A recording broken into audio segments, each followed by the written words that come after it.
So now we've covered using basic arrays. You can push them, pop them, or modify them to add, remove, or change something that's in an array, and we know how to create them.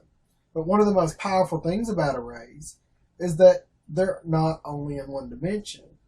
You can not only have an array of values, but you can have an array of arrays, or even an array of an array of an array. We're going to stick with 2 dimensions for right now, though, because it gets a little complicated. So first, I'm going to change our values here so that instead of a 1-dimensional array, we're going to have a 2-dimensional array. We simply say var equals array like before, and this time, instead of comma separated values, we have comma separated arrays. And then these arrays are just like the old statements. Here I have a list of some car names and then some random numbers.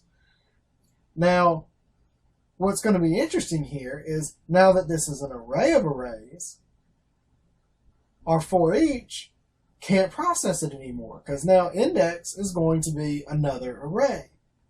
So what we're going to have to do to resolve that is stack our for eaches. So we'll go inside and we'll say for each index as $value, then we'll create some input. And this time what we're going to do is we'll echo value in here, but we're going to leave the break tag out here.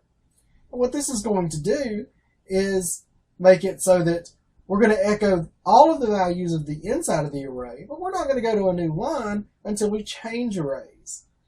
This allows you to start having some flexibility with your output. And let's line these up a little bit, just so that they're a little clearer where they're going.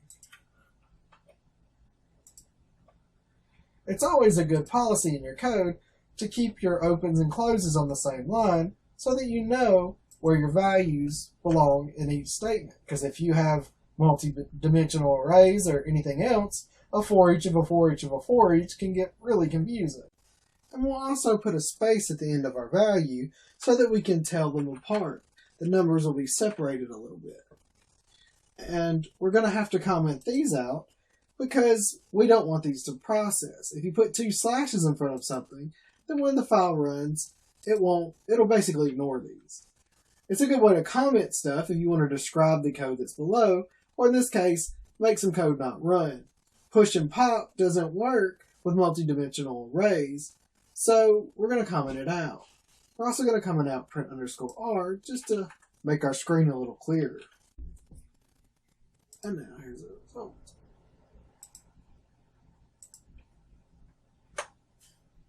Now we see Volvo 2218, a new line, BMW 1513, and we can print out different values.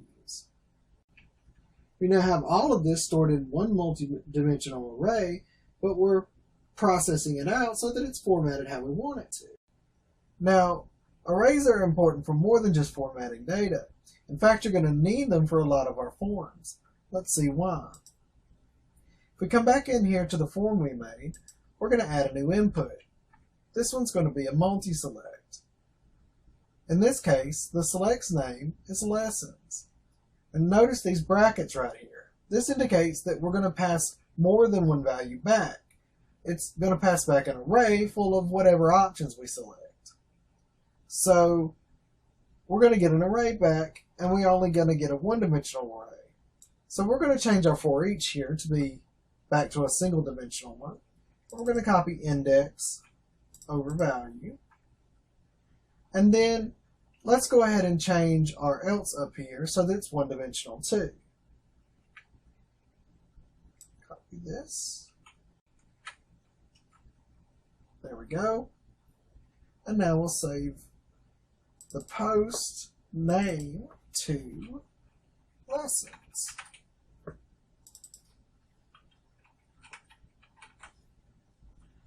We've saved our file. Let's watch it run. The first time, we have everyone's name because we don't have any post data. But our actual form is down here, and it says hello from creativeonlineschool.com, and ask for your name and what lessons do you want to learn. And we have 4 options. Let's say that we wanted to learn about SQL and Oracle. Let's click Submit. Now it's printed out MySQL and Oracle, the 2 values that we selected. It did this because we submitted it as an array, and that array allowed us to print out the values. Many kinds of form elements will be passed as arrays, and you're going to need to understand a good use of them if you're going to make web pages. Hopefully these will give you good examples. That concludes our lessons on PHP.